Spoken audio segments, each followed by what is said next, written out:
Good morning guys, and welcome back to Damo Drives, bringing real reviews to real people and answering some of those questions other channels might not talk about. I can't believe it's only 8 years away until cars like this, you'll no longer be able to buy them. The government have said in 2030 that no petrol or diesel cars new can be sold in the UK. And when I got a call from my friends down here at Hendy Cupra in Brighton, and they said, we've just taken delivery of our first ever electric car, would you like to come and drive it? I jumped at the chance. So I've come down here to Cupra Hendy in Brighton, and I'm going to be driving the brand new Born. I've only got it for about an hour and a half because there's huge demand, everyone wants to test drive it. So here we go, that is the new Cupra Born. It's a hatchback, it's electric, it's not another SUV, so I'm really looking forward to this. This is the future, so I'm going to go and grab the keys from inside and we're going to go on a drive and we'll see what the Cupra Born is all about.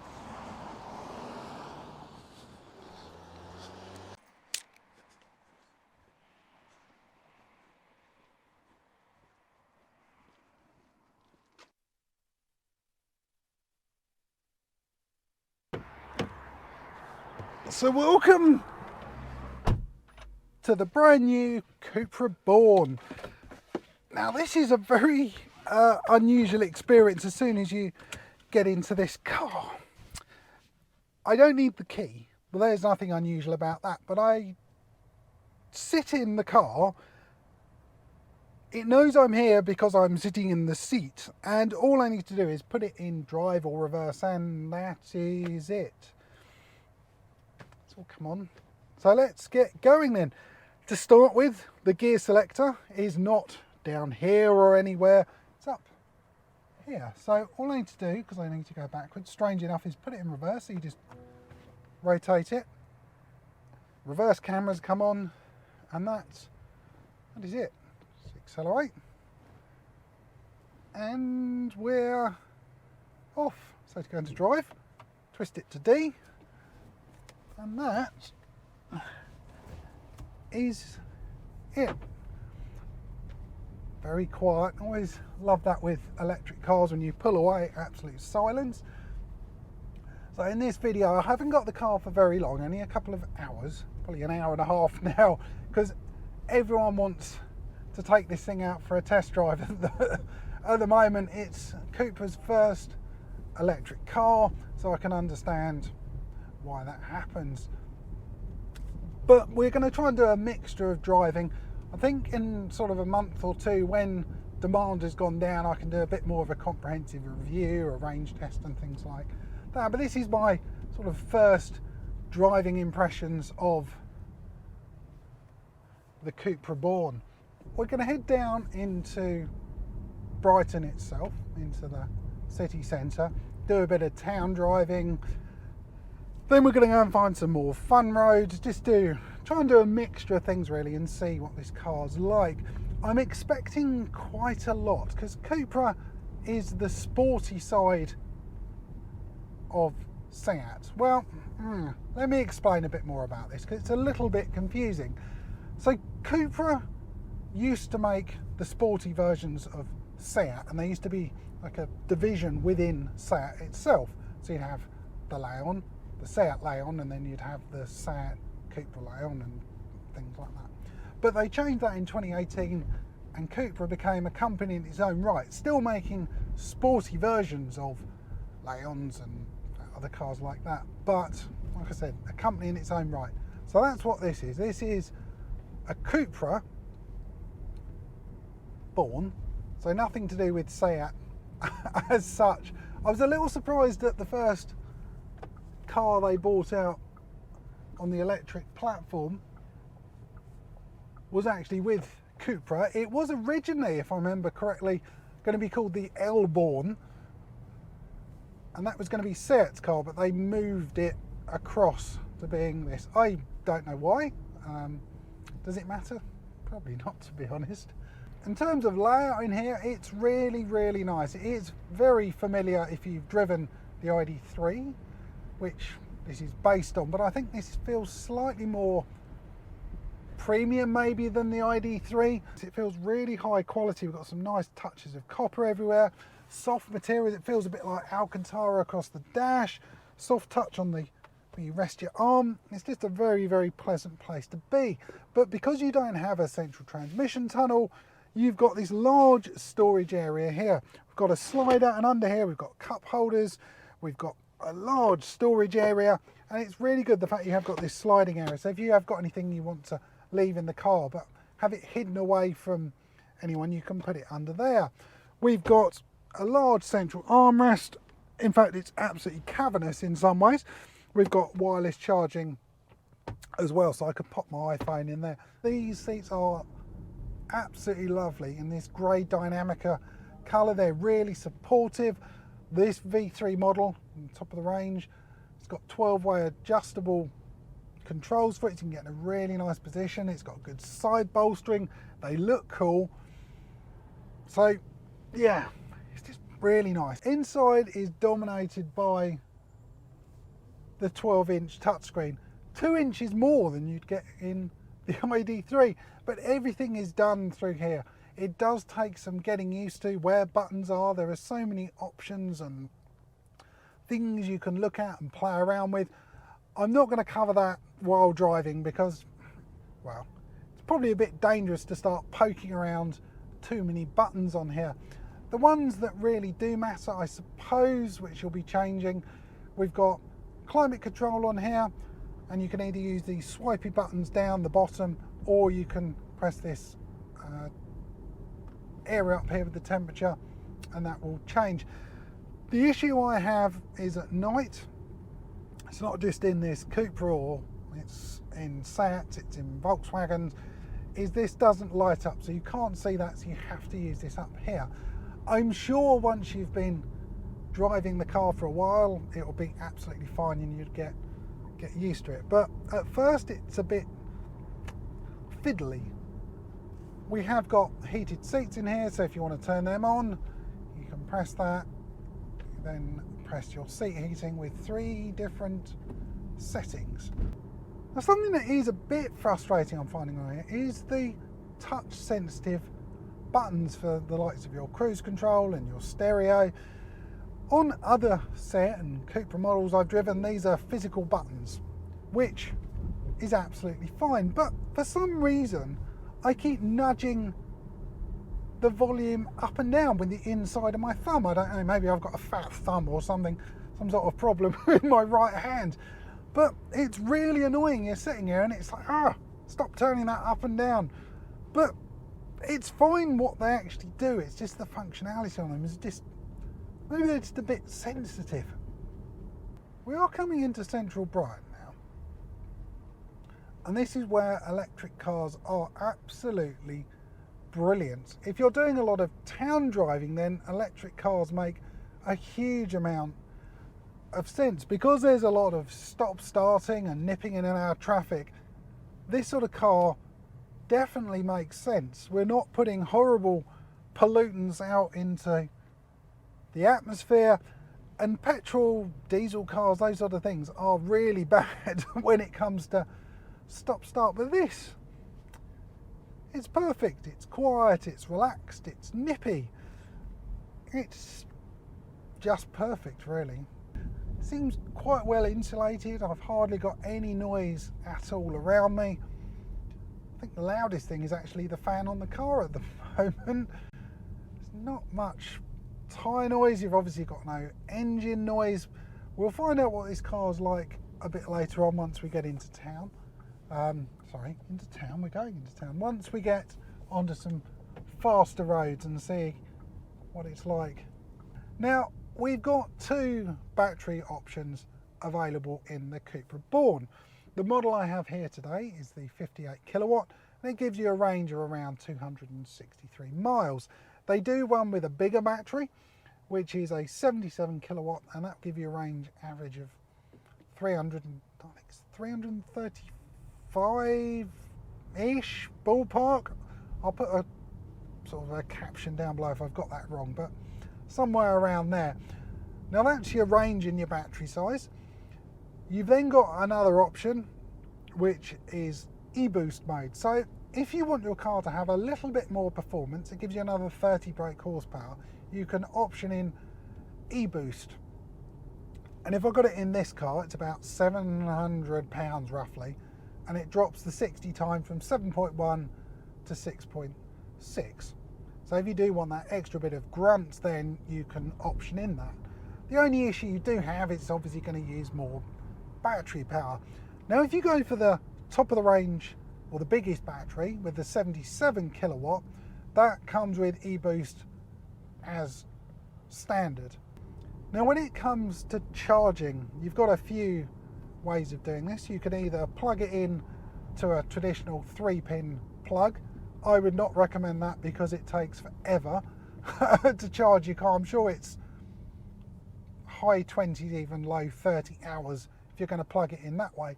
The best way to do it is to get one of the charging ports fitted at home, so one of the pod chargers or something like that. If you get an 11 kilowatt, it's going to take you 6 hours 15 minutes on this 58 kilowatt to charge it up. And if you go for the 77, you're looking at around 7.5 hours. So you drive the car during the day, plug it in overnight, and you come back and you've got a full charge. So you don't need to go to the garage, which is definitely something I'd like about an electric car. Now when you're out and about, or maybe you don't have a charging port at home, you can go to something called a fast charger. So that's like an Ionity, and this car will support up to 125 kilowatt charging.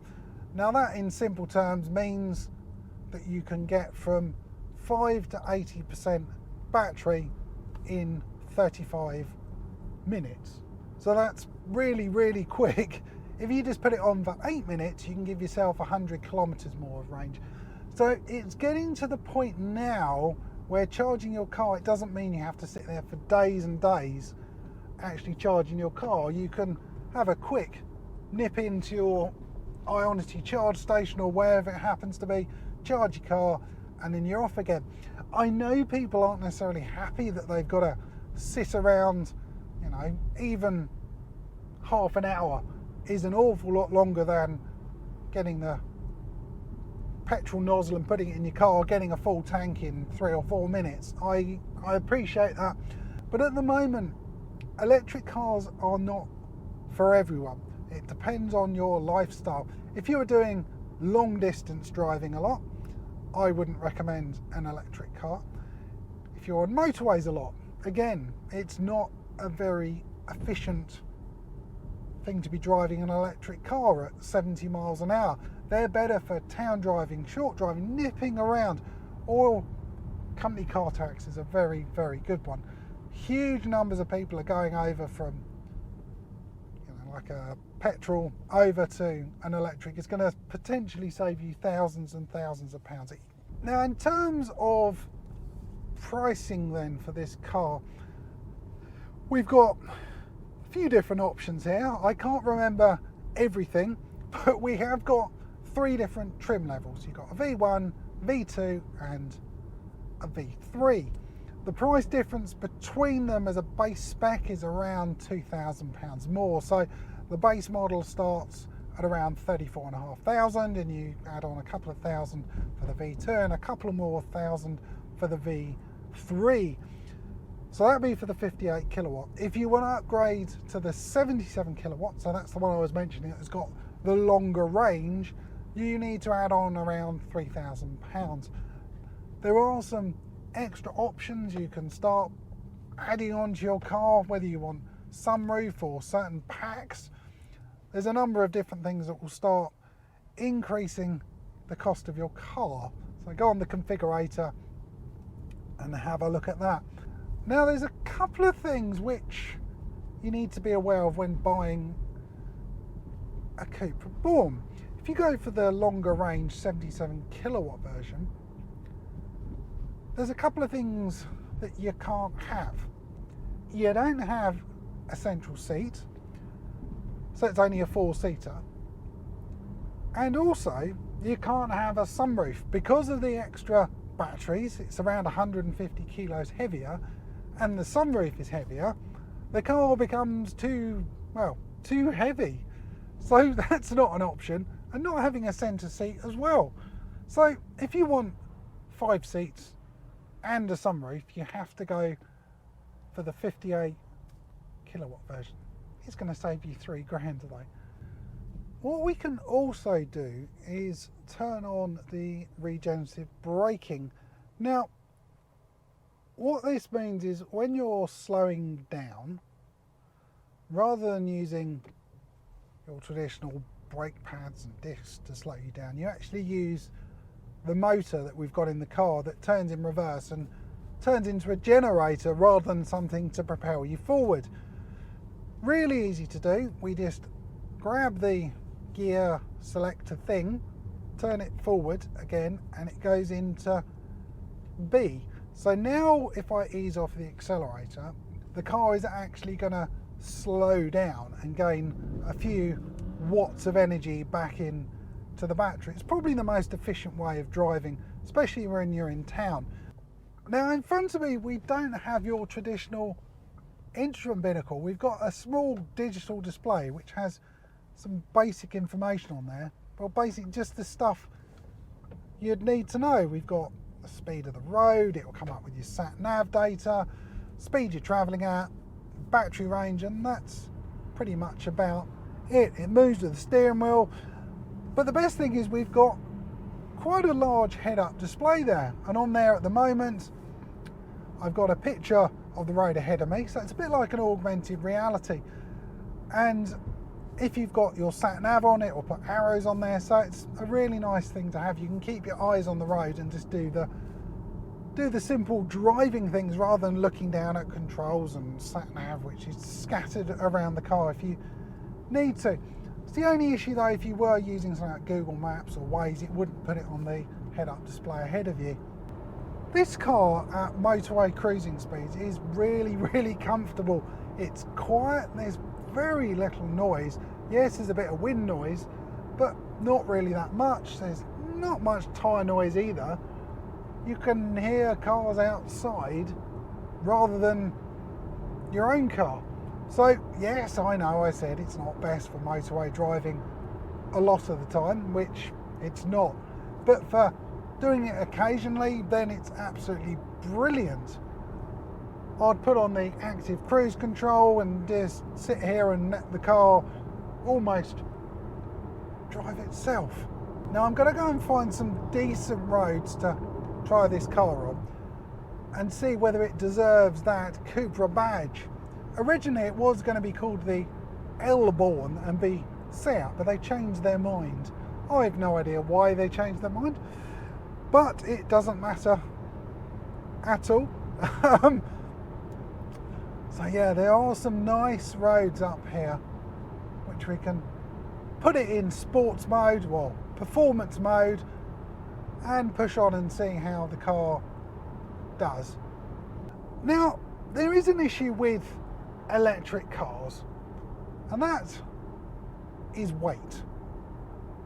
The batteries are very heavy indeed. This is it's not particularly big hatchback, it's an average size, but it weighs 1.8 tons. If you go for the larger battery, 77 kilowatt, you put on 150 kilos. So that's nearer 2 tons. A 2-ton hatchback. Normally that's not a good thing at all, because weight and handling are not things that go together very well indeed. They cause oversteer and understeer. They just make a mess of the performance side of the car. But let's see what this is like. I'm going to reserve judgment until I've actually driven it on some nice roads as we've got up ahead of us. So I'm going to pop it into performance mode. So everything is going to be in its most aggressive settings. It's going to firm everything up as much as it can do. Yeah, I said it hasn't got the adaptive dampers, which is a bit of a shame. So that would firm up the suspension as well, but everything else has done.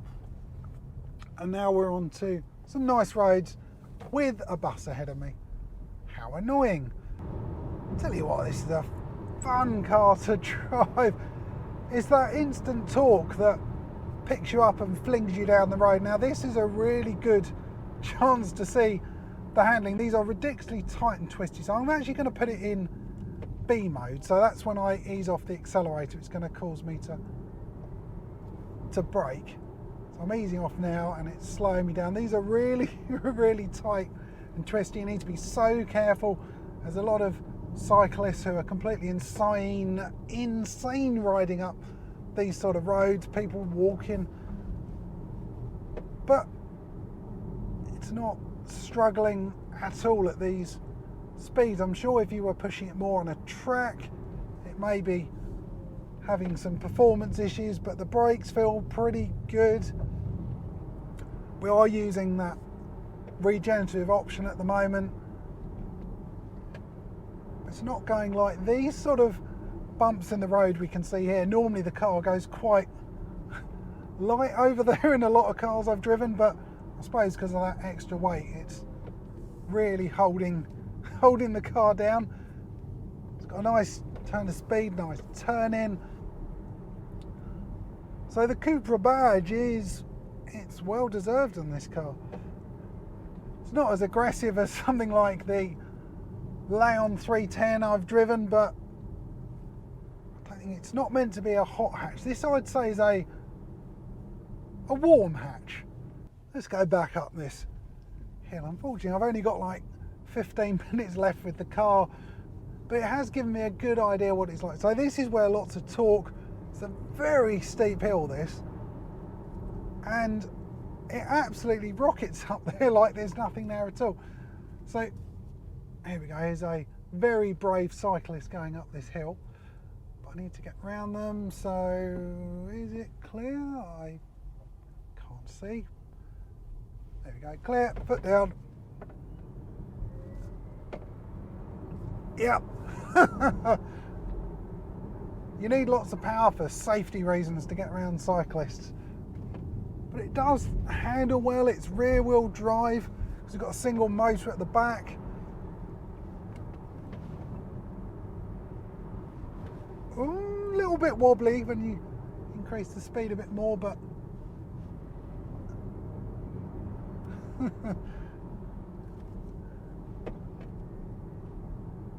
what a pleasant car this is to drive. It's fun. It's a small electric car that is enjoyable. It has to be one of the best electric cars I've driven to date. And I don't think it's ridiculous money either. Yes, if you start bolting everything on, I think you can spend probably 42-ish thousand. And unfortunately, I don't have anywhere to charge this. So for me, it wouldn't fit my lifestyle. But if you want an electric car that's a bit of fun, this is a really, really good option. Right, I need to take this back to Cupra Hendy in Brighton. I have 12 minutes to get back there because it needs to go on charge, and then a customer's got to take it out as well. I will do a longer video once demand has calmed down a bit. Aaron there said I can have it for the weekends. I can do a bit more of an in-depth review, but this is more, you know, initial feelings of what it's like to jump in a Cupra Born, what's it about, some of the costs, just an overall view of the car. I'm very grateful just to have had it for, oh, that's becoming a bit addictive, a couple of hours. Anyway, and hopefully it's given you guys an idea of what this car is about. What's the Cupra Born? Well, you know now. It's quite a cool hatchback with some reasonable performance. It's fun to drive, and it's a bit addictive doing that. I've got to calm down if it's going to use all the battery up. Let's go over into comfort mode again. Hopefully it will relax me. Yeah, so I've got to take it back to the guys there. So a big thank you to the guys at Cupra Hendy in Brighton. If you want a test drive, give them a ring, book it in and go and see what you think about the car. I think lead times, they're varying at the moment, sort of 6 months maybe, but give them a ring because things are changing all of the time. And the options available for this car, they keep changing all the time as well. So I hope you've got an idea of what this car's like. If you have enjoyed this one, give me a thumbs up. Comments are always welcome. And remember to click on the subscribe button. Thanks for watching.